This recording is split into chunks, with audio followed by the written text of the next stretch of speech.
വെളിപാട് 9-ാം അധ്യായം. 5-ാമത്തെ കാഹളം. 5-ാമത്തെ ദൂതൻ കാഹളം മുഴക്കി. അപ്പോൾ ആകാശത്തു നിന്ന് ഭൂമിയിലേക്ക് ഒരു നക്ഷത്രം വീഴുന്നത് ഞാൻ കണ്ടു. പാതാളഗർത്തത്തിന്റെ താക്കോൽ അതിന് നൽകപ്പെട്ടു. അത് പാതാളഗർത്തം തുറന്നു.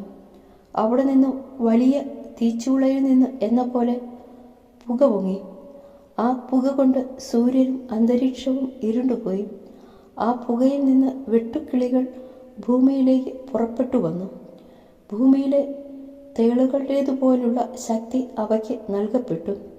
നെറ്റിയിൽ ദൈവത്തിൻ്റെ മുദ്രയില്ലാത്ത മനുഷ്യരെ അല്ലാതെ മറ്റാരെയും ഭൂമിയിലെ പുല്ലിനെയോ പച്ചച്ചെടികളെയോ വൃക്ഷങ്ങളെയോ ഉപദ്രവിക്കരുതെന്ന് അവയോട് കൽപ്പിച്ചു.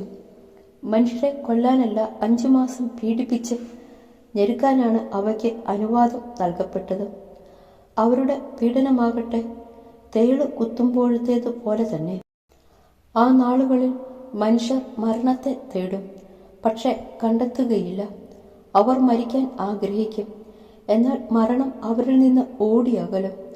വെട്ടുകിളികൾ പടക്കോപ്പണിഞ്ഞ കുതിരകൾക്ക് സദൃശ്യമായിരുന്നു. അവയുടെ തലയിൽ സ്വർണ്ണക്കിരീടം പോലെ എന്തോ ഒന്ന്, മുഖം മനുഷ്യമുഖം പോലെയും. അവയ്ക്ക് സ്ത്രീകളുടേതുപോലെയുള്ള തലമുടി, സിംഹങ്ങളുടേതുപോലെയുള്ള പല്ലുകൾ, ഇരുമ്പ് കവചങ്ങൾ പോലുള്ള ശൽക്കങ്ങൾ. അവയുടെ ചിറകുകളുടെ ശബ്ദം പോർക്കളത്തിലേക്ക് പായുന്ന അനേകം അശ്വരഥങ്ങളുടെ ശബ്ദം പോലെ. അവയ്ക്ക് തേളുകളുടേതുപോലെ വാലും വിഷമുള്ളും ഉണ്ടായിരുന്നു. ഈ വാലുകളിൽ 5 മാസത്തേക്ക് മനുഷ്യരെ പീഡിപ്പിക്കാൻ പോന്ന ശക്തി ഉണ്ടായിരുന്നു.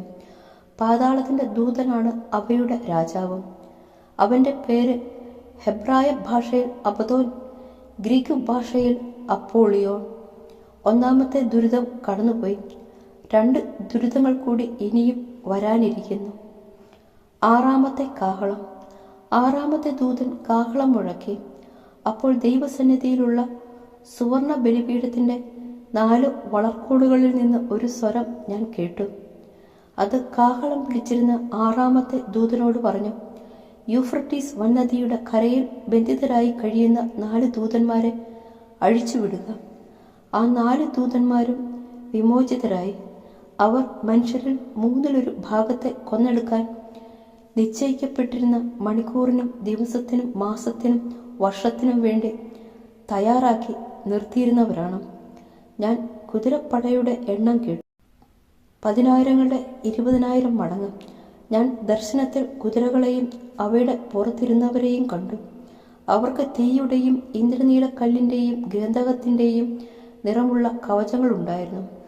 കുതിരകളുടെ തലകൾ സിംഹങ്ങളുടെ തല പോലെ. അവയുടെ വായിൽ നിന്നും തീയും പുകയും ഗന്ധകവും പുറപ്പെട്ടിരുന്നു. അവയുടെ വായിൽ നിന്ന് പുറപ്പെട്ടിരുന്ന തീ, പുക, ഗന്ധകം എന്നീ 3 മഹാമാരികൾ മൂലം മനുഷ്യരിൽ 1/3 ഭാഗം മൃതരായി. ആ കുതിരകളുടെ ശക്തി വായിലും വാലിലും ആണ്. അവയുടെ വാലുകൾ സർപ്പങ്ങളെപ്പോലെയാണ്. അവയ്ക്ക് തലകളുണ്ട്.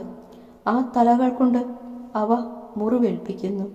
ഈ മഹാമാരികൾ നിമിത്തം മൃതരാകാതെ അവശേഷിച്ചവർ തങ്ങളുടെ കരവേലയെപ്പറ്റി അനുതപിക്കുകയും പിശാചുക്കളെയോ കാണാനോ കേൾക്കാനോ നടക്കാനോ കഴിവില്ലാത്തതും സ്വർണം, വെള്ളി, പിച്ചള, കല്ല്, തടി എന്നിവയാൽ നിർമ്മിക്കപ്പെട്ടതും ആയ വിഗ്രഹങ്ങളെയും ആരാധിക്കുന്നതിൽ നിന്ന് പിന്തിരിയുകയോ ചെയ്തില്ല. തങ്ങളുടെ കൊലപാതകം, മന്ത്രവാദം, വ്യഭിചാരം, മോഷണം എന്നിവയെക്കുറിച്ചും അവർ അനുതപിച്ചില്ല.